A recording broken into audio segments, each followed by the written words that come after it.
There's no feeling more intense than starting over. If you deleted your homework the day before it was due, as I have, or if you left your wallet at home and you have to go back after spending an hour in the commute. If you won some money at the casino and then put all your winnings on red but it came up black.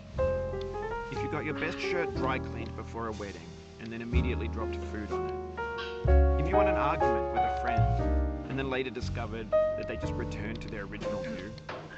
Starting over is harder than starting up. If you're not ready for that, like if you've already had a bad day, then what you're about to go through might be too much. Feel free to go away and come back. I'll be here. Alright, thanks for coming with me on this trip. I'll understand if you have to take a break at any point. Just find a safe place to stop and quit the game. Don't worry, I'll save your progress, always, even your mistakes. This game is a homage to a free game that came out in 2002, titled Sexy Hiking. The author of that game was Jazzuo, a mysterious Czech designer who was known at the time as the father of B games. And B games are rough assemblages of found objects. Designers slap them together very quickly and freely, and they're often too rough and unfriendly to gain much of a following.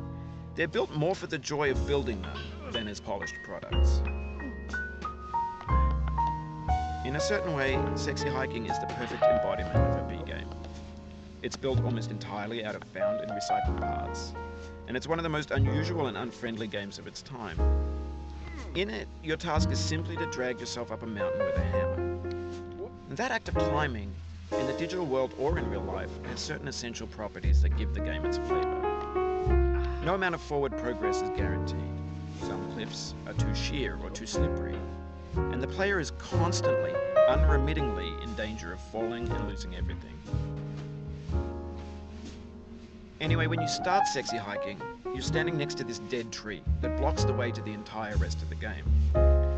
It might take you an hour to get over that tree, and a lot of people never got past it. Prod and you poke at it, exploring the limits of your reach and your strength, trying to find a way up and over. And there's a sense of truth in that lack of compromise. Most obstacles in video game worlds are fake. You can be completely confident in your ability to get through them once you have the correct method or the correct equipment or just by spending enough time. In that sense, every pixelated obstacle in Sexy Hiking is real. The obstacles in Sexy Hiking are unyielding, and that makes the game uniquely frustrating. But I'm not sure Jazzuo intended to make a frustrating game.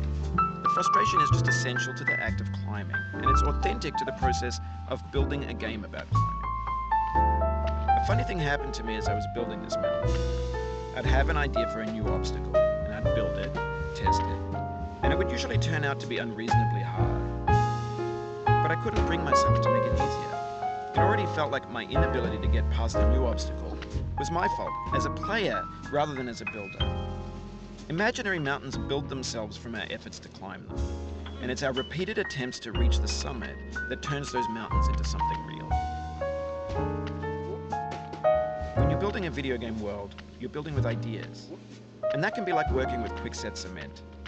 You mold your ideas into a certain shape that can be played with, and in the process of playing with them, they begin to harden and set until they're immutable, like rock.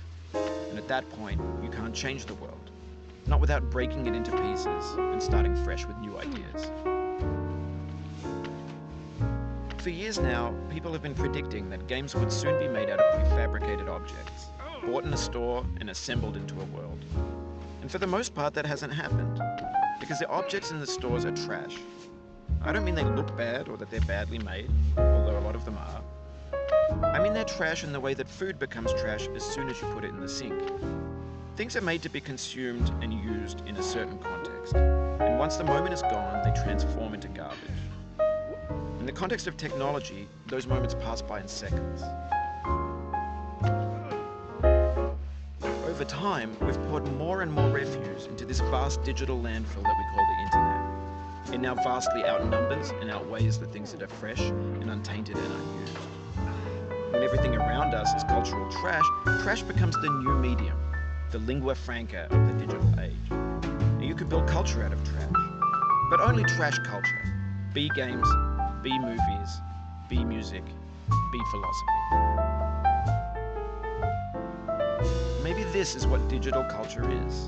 A monstrous mountain of trash, the ash heap of creativity's fountain. A landfill with everything we ever thought of in it. Grand, infinite, and unsorted. There's 3D models of breakfast, Gen X's fanfic novels, scan magazines, green screen Shia LaBeouf, banned snuff scenes on LiveLeak. Facebook's got lifelike bots with unbranded adverts and candid shots of Kanye and Taylor Swift mashups, car crash epic failed